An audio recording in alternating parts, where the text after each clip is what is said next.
Good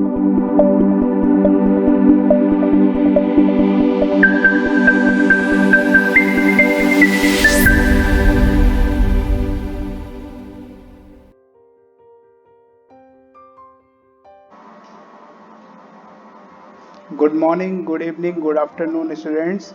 जिन बच्चों ने पहली वीडियो नहीं देखी है वो डिस्क्रिप्शन बॉक्स में लिंक दे रखा है, उस वीडियो को सबसे पहले देखें, उसके बाद इस वीडियो को आगे से देखें।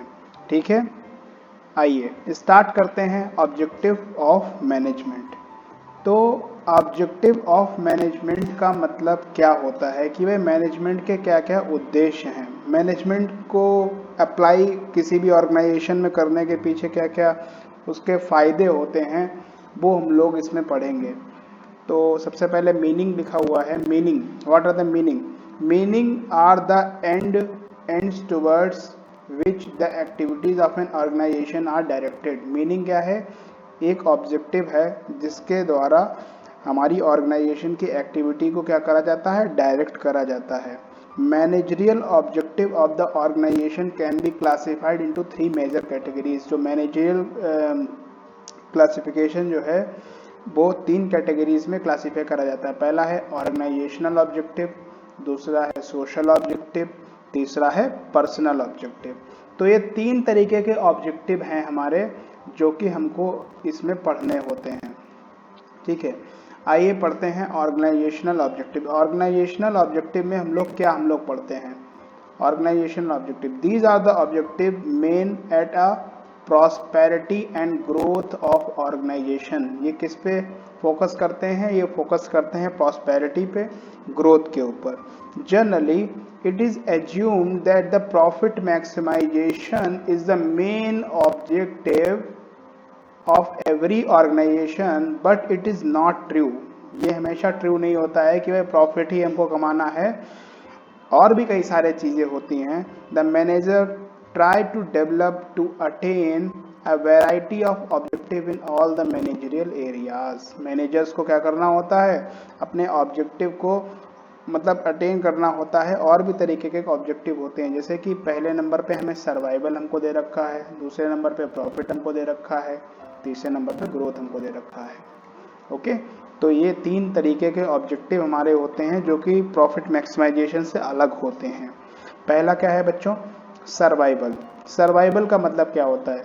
The basic purpose of every organisation is to survive and exist, यानी कि वो सबसे पहले मार्केट में टिक तो पाए इन द कम्पिटेटिव मार्केट। ठीक है, for a long period of time, लंबे समय तक, as possible when it is able to cover its cost, जैसे जैसे वो अपनी कॉस्ट को कवर करे। ठीक है, तो सर्वाइवल। तो इसमें सबसे पहले मैं इन पॉइंट्स को आपको डिस्कस कर देता हूँ, फिर मैं आपको एक एग्जाम्पल के थ्रू आपको समझाने का पूरा प्रयास करूँगा। प्रॉफिट, प्रॉफिट पहले भाई सर्वाइव कर लिया, अब profit. The most important objective of every organisation is to earning the adequate amount of profit. मतलब एक पर्याप्त धन, पर्याप्त प्रॉफिट कमाना एक किसी भी ऑर्गेनाइजेशन के सर्वाइवल में बहुत ज़्यादा हेल्प करता है। The profit is an essential for survival. Profit important है सर्वाइवल के लिए। Growth and expansion of the business profit is the reward for giving the businessman for bearing the risk. Profit क्या है बेटा? रिवॉर्ड है जो कि आप रिस्क आप बियर आप करते हो उसका। ठीक है, last but not the least, growth. Business organisation must grow and expand their activities. जैसे कि कोई एक फर्म जो एक छोटे से कारोबार से स्टार्ट होती है, फिर वो और बड़े बड़े उसमें सेक्टर्स में जाती है। ठीक है, the success of any organisation is measured on the growth rate of, measured in terms of sales. Sales के टर्म में ग्रोथ मेजर करी जाती है। Number of branches, number of product, number of employees. Number of terms in the sales, ये तो आप सभी लोगों को पता है। नंबर ऑफ ब्रांचेज, जैसे कि एसबीआई के ब्रांचेस कितनी ज़्यादा हैं, ठीक है, पूरे भारतवर्ष में। Number of product, Baba Ramdev के बहुत सारे प्रोडक्ट हैं।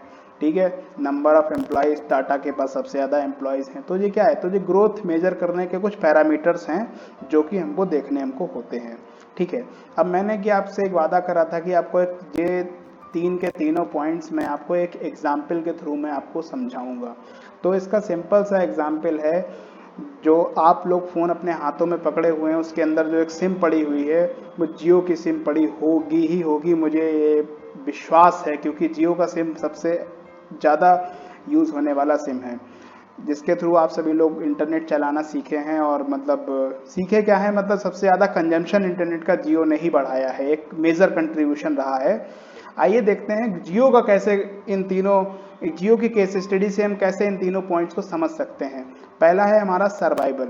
सर्वाइवल का मतलब क्या होता है कि भाई फर्स्ट ऑफ ऑल जियो जब हमारा 2016 के अराउंड मार्केट में जब आया था तो उसने क्या करा सर्वाइव करने के लिए, क्योंकि भाई उस समय भी एयरटेल था, बहुत सारे नेटवर्क्स थे जो सस्ता नेट दे रहे थे, और मतलब जैसे एयरटेल तो खैर महंगा दे रहा था और सारे भी सस्ते नेटवर्क दे रहे थे और मतलब सब कुछ अच्छा चल रहा था, तो भाई उसमें पैर कैसे जमाया जाए कॉम्पिटिटिव वर्ल्ड में।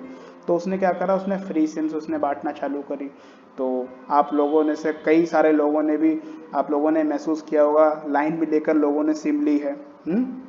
तो भाई वहाँ पे क्या करा, तो उसने एक बहुत बड़ा मार्केट का कैब उसने क्या कर लिया, बुक उसने कर लिया through the free SIM facility. ठीक है, फिर उसके बाद वो क्या कर गया, सरवाइव कर गया। ठीक है, for the long period of time, ये मान के चलना पड़ेगा। ठीक है, क्योंकि उसका उस समय नेट बहुत फास्ट आ रहा था और लोगों के नेट बहुत पैक महंगे थे और जियो ने फ्री में बांट कर लोगों को वो मज़ा दिलाया।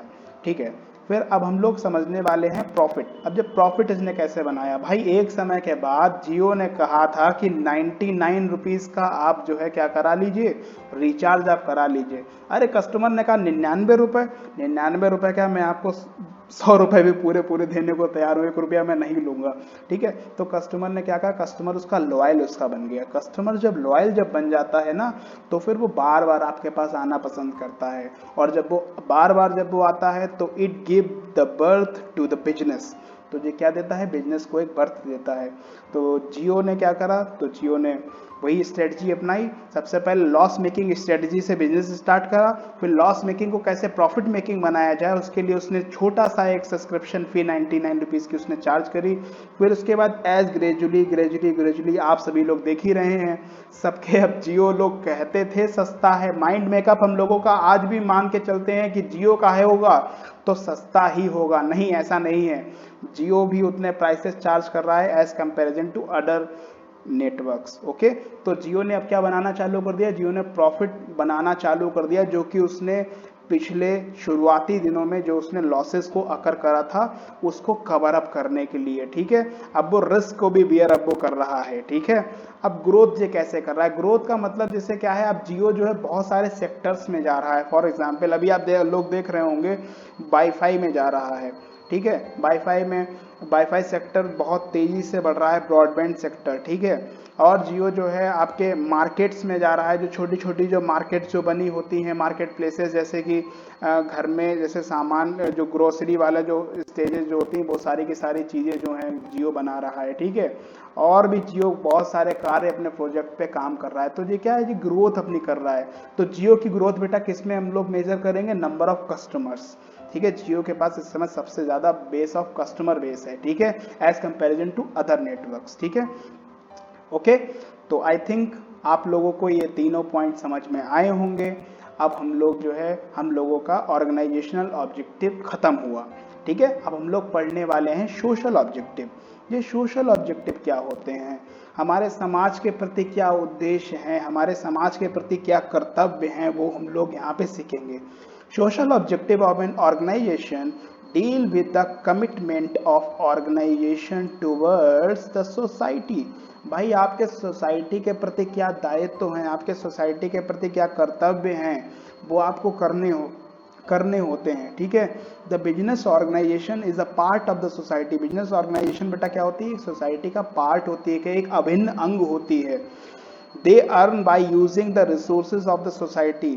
वो कमाते तभी हैं जब वो सोसाइटी के रिसोर्सेज को इस्तेमाल करते हैं। अब आप कहोगे बहुत सारे लोग कि भाई सर जी सोसाइटी के कैसे रिसोर्सेज इस्तेमाल करते हैं, सोसाइटी के बेटा लेबर्स इस्तेमाल करते हैं, सोसाइटी का लैंड इस्तेमाल करते हैं।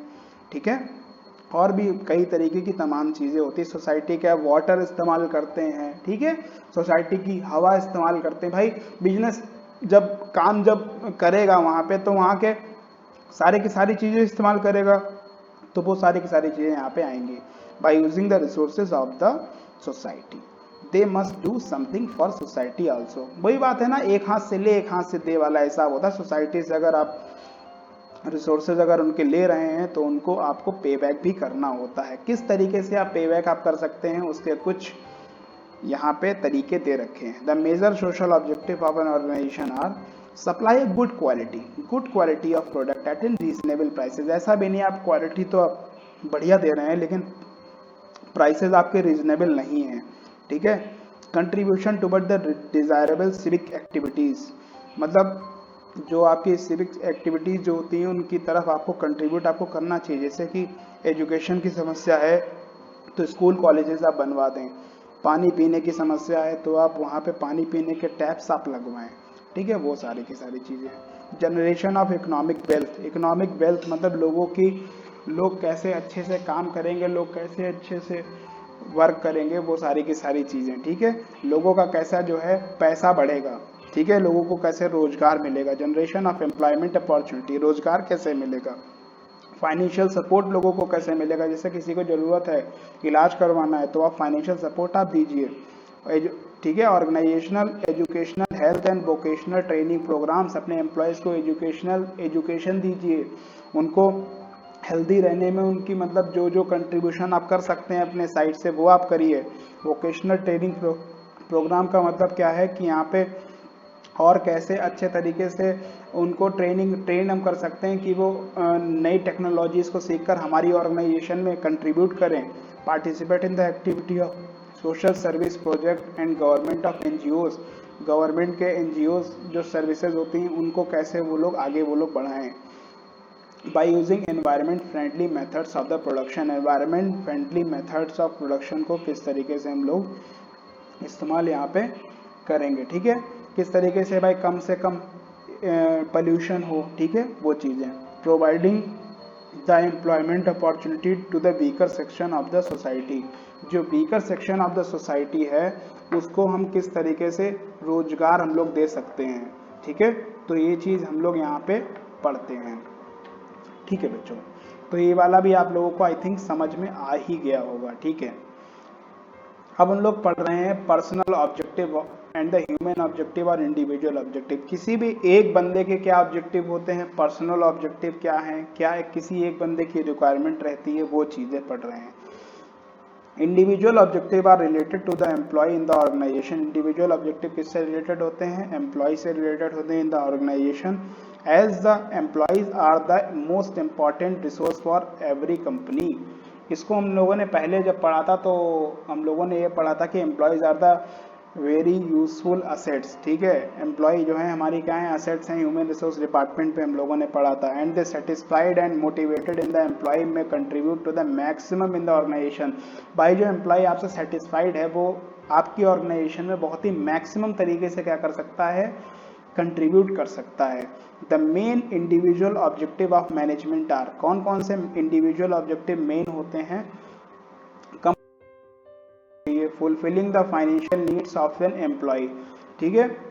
कम्पिटिटिव सैलरी हो, जो बढ़िया काम कर रहा है उसको बढ़िया सैलरी, जो बेकार काम कर रहा है उसको मतलब एवरेज सैलरी, ठीक है। The promotion of an employee in fulfilling the esteem and the higher level needs of the employee, मतलब प्रमोशन उनको एम्प्लॉयज को देना जो अच्छा काम कर रहे हैं, ट्रेनिंग देना, पर्सनल ग्रोथ उनकी कैसे उनकी हो, उनके जो इच्छाएं जो उनकी हैं, इच्छाएं उनकी कैसे उनकी पूरी हों, हायर लेवल नीड्स, ठीक है।